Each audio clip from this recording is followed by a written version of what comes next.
Good morning, Galateros in Hong Kong. Ayan, di po tayo nakaka-live. Pag-usapan natin yung sugat ni BP Sara. Ano bang nangyari sa leeg ni BP Sara?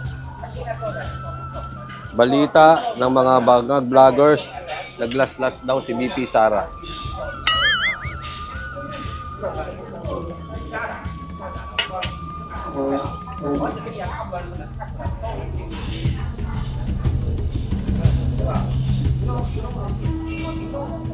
Pasok mga kaibigan ko. Kain tayo.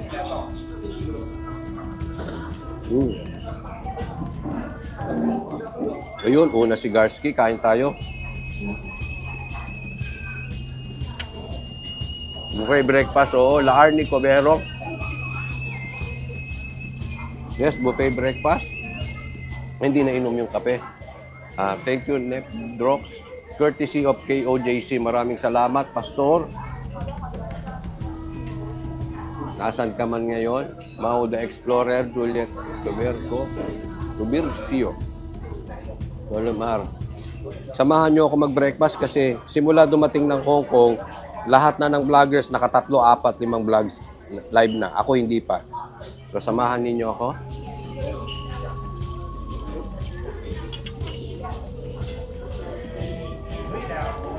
Magpupunta po kami ng Disneyland.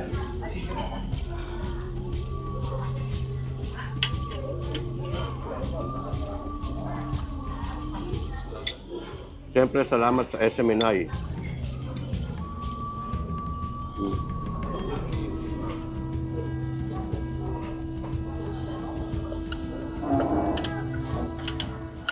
May talaga ng SMNI tsaka ni Pastor. Marami na namang bashers maiinggit dyan.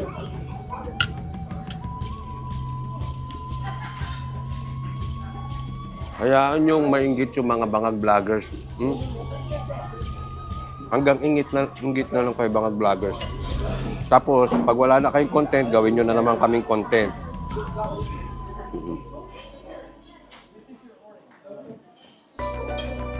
Samantalang kami, naka-buffet breakfast, naka-hotel sila, Ensimada. Hinanda sa media, pagkain, buffet, sa mga vloggers, Ensimada.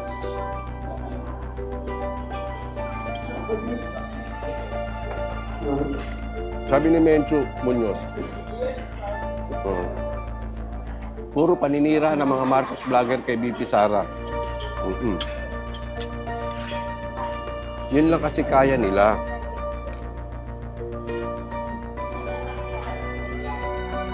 Hindi.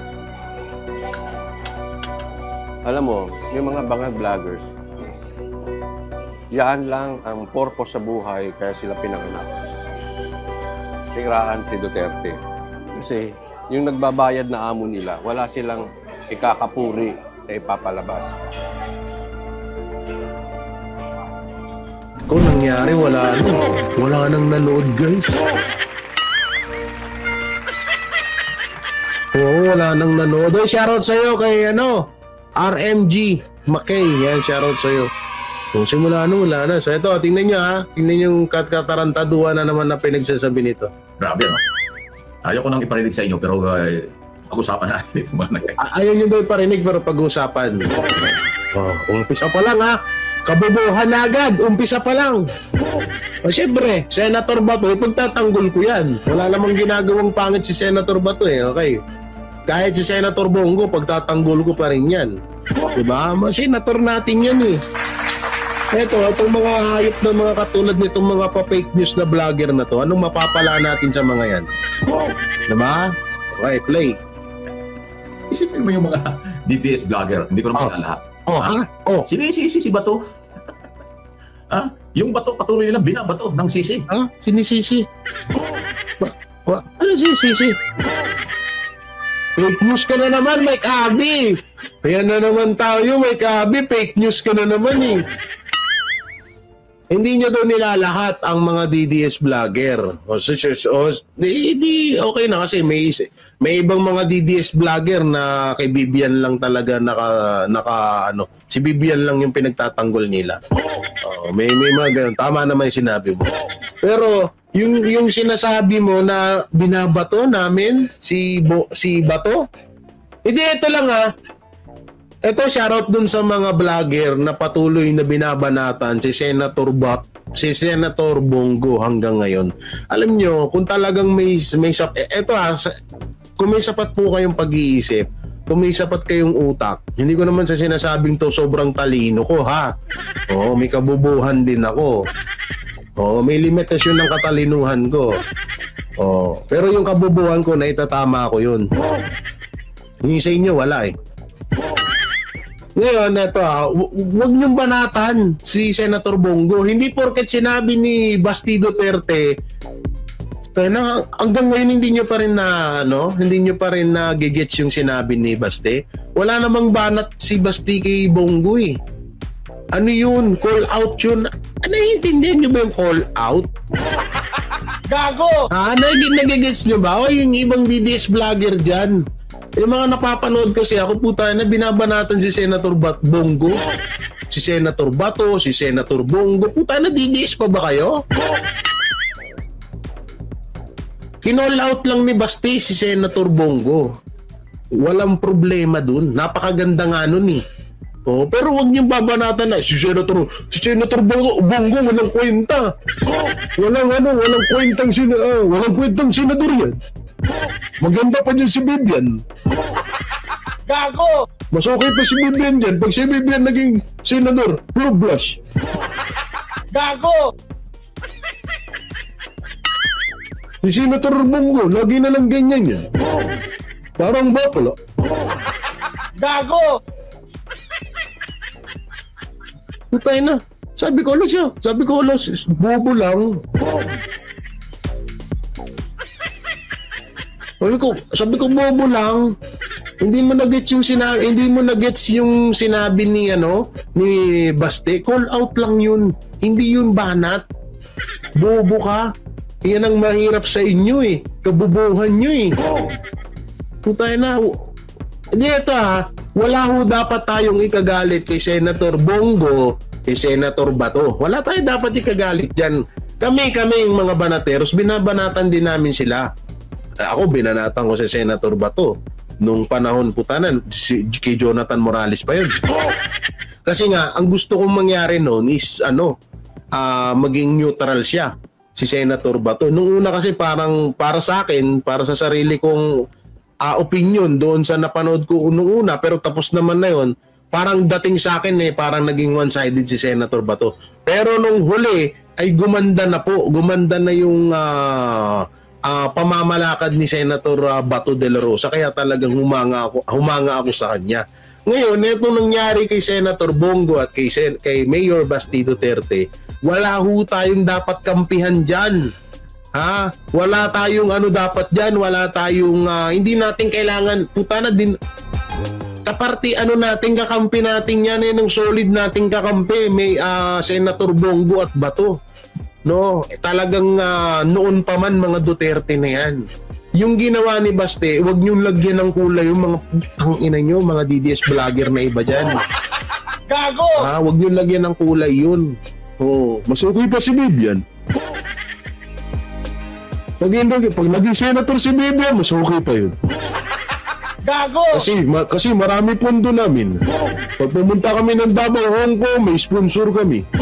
Kasi kapag si Bibian na ang naging senador, marami kaming pira. Ganon ba? Ganon ba kaya gustong-gusto nyo? Putay na, hinalintulad si hinalintulad si Bongo kay Bibian Gago! Nakita nyo na bopwet ni Senator Bongo? Gago! Bobo lang. Kaya sabi nung nag-chat kay Boss Dada, puta na, ginagamit nyo po yung pagiging Bisaya nyo sa walang kakwenta-kwenta. Puta na, kapag nalaman nyo kung sino yung nagsabi nun, kay Boss Dada, baka umiyak kayo. Baka kinabukasan, nasa hanay na kayo ng mga vlogger ni Nino Barsaga.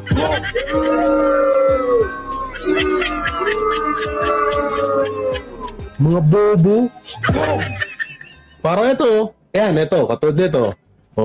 Ito fake news. Wala namang bumabanat kay Senator Bato ngayon, pero hindi ko alam kung saan niya nakuha yan. Ay, hindi pala. Kay ano pala, sa mga dramateros. Kasi binabanatan ng dramateros si Bato. Baka ito nga yung tinutukoy ni Mike Ube. O, panoorin natin. Kasi sila ay nabitin sa kanilang mga pangarap, panaginip, naging bangungo tuloy na masira si Pangulong Marcos ng komite ni Bato de la Rosa ang nag-imbestiga tungkol daw sa di umano'y drugs at higit sa lahat sa mga pinagsasasabi ng sinabi ng Pangulong Pambansang Sinungaling o liar na si Jonathan Morales. Okay? Lalo na po yung vlogger na promotor nitong kay Morales na pinagsasabing ito na nasa Amerika. Galit sila kay Bato at yung ibang mga vloggers dyan dahil hindi raw napatunayan, hindi raw nagawa ni Bato na sirain si Pangulong Marcos. Eh hindi naman trabaho ni Bato yan eh. Yung testigo nyo na pinatunan na nga, ginastusan ng taong bayan, ilang hearing yan, ginastos sa bawat... Yung ibig sabihin niya rito, yung kay Kalbo, yung kay Kalbo na nagbigay ng 10,000 dun sa tao tapos nanumbat. Naku, may extend ko na to Sasabihin ko na ba yung kay Kalbo? Binanatan daw kami nung nakaraan yun eh. Gago! Eh kaso parang nakakaawa naman. Nag-vlog na nga lang para makabawi-bawiin ng ginastos eh. Wag na lang, no? Yung ibig sabihin dito, binabanatan daw si Senator Bato dahil daw doon sa PDEA leaks.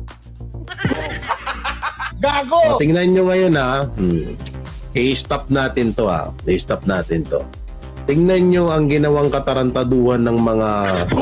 Tingnan nyo yung mga ginagawang katarantaduhan ng mga nagpapakilalang Duterte kuno. Yung mga saling pusa. Ako aminado ako, saling pusa ako. Saling pusa ako sa Banateros pero hindi sa pag-support sa Duterte. Etong mga to, ito yung ito yung mga yung tipong bigla lang sumulpot tapos kesyo DDS daw siya. DDS daw siya. So eto, ewan ko lang baka binura na. Ito pa pala, nandito pa pala. Nandito pa naman pala. Dito kasi sa video na to, no? Sinabi niya rito, wait lang, titignan ko nga kaya, no? Sinabi niya rito, kay Spencer ko na nga lang panoorin.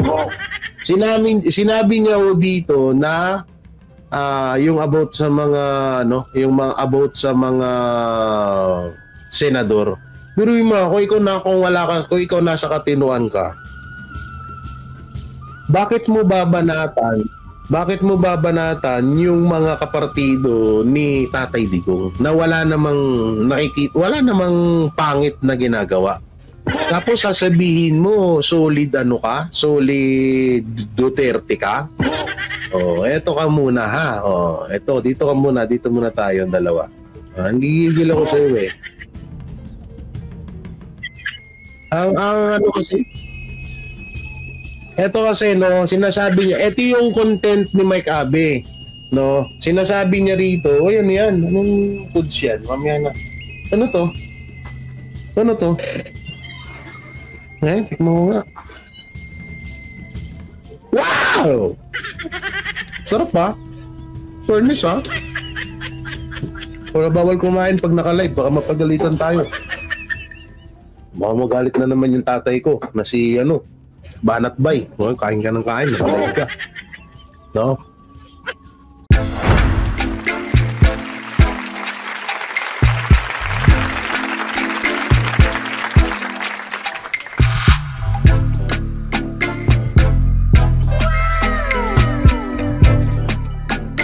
The next performance will start momentarily.